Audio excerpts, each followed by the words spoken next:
Inilah sosok di balik sound yang viral di TikTok. I'm addicted to. Netizen sebut akhirnya bisa tidur. Belakangan ini FYP di TikTok atau Instagram sedang diramaikan dengan suara seseorang yang memplesetkan I'm addicted to menjadi I'm addicted to. Suara yang dibarengi dengan wajah gambar pria yang diambil gambarnya dari balik kelas ini menjadi viral dan banyak para pengguna TikTok menggunakan sound ini. Siapa sangka, di balik suara I'm addicted to yang kini sedang viral tersebut ternyata berasal dari seorang polisi asal Jawa Barat. Melalui TikTok @eki_maulana33 yang merupakan teman sang pemilik suara membuat sebuah video.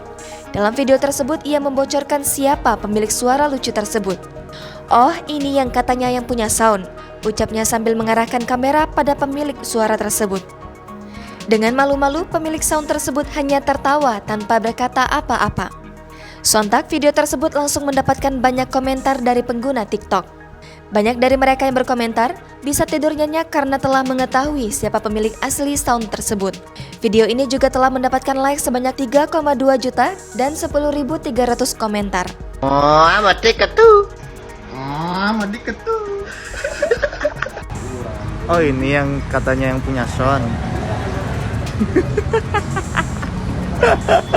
Anjing punya sound. Daryl punya sound. Jangan lupa subscribe, share, komen, dan like ya.